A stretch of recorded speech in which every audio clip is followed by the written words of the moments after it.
सहारा enterprises तुमच्या स्वप्नातली गाडी आता कमी किमतीत. इचलकरंजी शहरालगत असलेल्या कबनूर चंदूर रोडवर कोन्नूर पार्कमधल्या सहारा एंटरप्राइजेस इथं पश्चिम महाराष्ट्रातली विविध बँका आणि फायनान्स कंपन्यांनी जप्त केलेल्या जुन्या दुचाकी आणि चारचाकी गाड्यांची विक्री केली जाते. शोरूम किमतीपेक्षा 25 ते 50% कमी दरात, उत्तम स्थितीत आणि संपूर्ण कागदपत्रांसह त्वरित डिलिव्हरी. दुचाकी 20,000 पासून पुढे तर चारचाकी 50,000 पुढे. आपल्या पसंतीची कार किंवा बाईक आता अगदी परवडणाऱ्या दरात घेऊन जा. विश्वास, पारदर्शक व्यवहार आणि उत्तम सेवा हेच आमचं वैशिष्ट्य. पत्ता Konnur park, Kabnur Chandur road, Ichalkaranji. Proprietor Rajubhai Ajgar. संपर्क 8055810910 आणि 9860785786.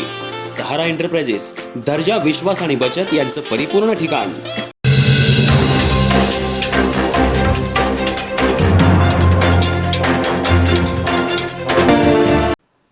इचलकरंजी शहराच्या वैभवात एक नवीन भर पडली आहे.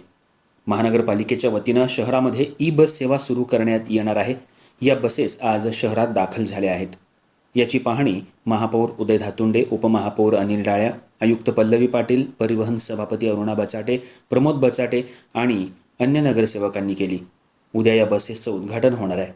या बसमधून शहरातून सर्व नगरसेवक प्रवास करणार आहेत. त्यामुळे शहरात आनंदाचं वातावरण पसरलंय. इचलकरंजी शहरवासियांची स्वप्नपूर्ती झाली आहे. पंतप्रधान नरेंद्र मोदी यांच्या संकल्पनेतून ई-बस सेवा शहरात लवकरच सुरू करण्यात येणार आहे. शहरातील ई-बस चार्जिंग स्टेशनला छत्रपती संभाजी महाराज स्टेशन असं नाव देण्यात येणार आहे.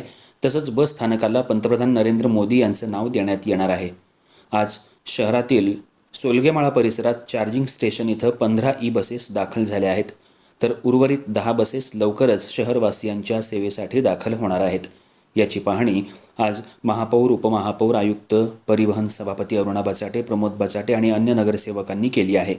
बस पाहताच सर्वच नगरसेवक आनंदानं भारावून गेले. शहरवासियांना आता अतिशय अल्प दरामध्ये प्रवास होणार आहे. याचा फायदा विद्यार्थ्यांना आणि शहरातल्या आजूबाजूच्या खेडेगावातल्या नागरिकांना होणार आहे. ही बस उद्यापासून रस्त्यावर धावेल. यातून सर्व नगरसेवक, नागरिक उद्या शहरातून फेरफटका मारणार आहेत. 15 ऑगस्टच्या पार्श्वभूमीवर या बसेस शहराच्या रस्त्यावरून धावणार आहेत. आज या ई-बसेस गावात दाखल झाल्यामुळं प्रवाशांमध्ये आणि नागरिकांमध्ये आनंदाचं वातावरण पसरलं. खासदार धैर्यशील माने, आमदार राहुल आवाडे, माजी आमदार प्रकाश आवाडे, सुरेश हाळवणकर यांनी ही ई-बस सेवा सुरू करण्यासाठी मोठे प्रयत्न केलेत. तसंच परिवहन सभापती अरुणा बचाटे आणि प्रमोद बचाटे मात्र पदभार घेतल्यापासून ही बस सेवा सुरू करण्यासाठी अतिशय प्रयत्न करत होते. या ई-बसेस अतिशय सुसज्ज आणि प्रदूषणविरहित आहेत. लवकरच शहराच्या रस्त्यावरून प्रवासी घेऊन या बसेस धावणार आहेत. महानगरपालिका परिवहन खात्यामार्फत ही बस सेवा सुरू करण्यात येणार असून सर्वच नागरिकांनी पंतप्रधान नरेंद्र मोदी यांचे आभार मानले आहेत. शहरामध्ये ई-बस सुरू व्हावी यासाठी खासदार धैर्यशील माने यांनी मोठे प्रयत्न केले होते. तसंच जिल्हाप्रमुख रवींद्र माने यांनीही 3 वर्षांपूर्वी बस सेवा सुरू करावी अशी मागणी केंद्र सरकारकडे केली होती.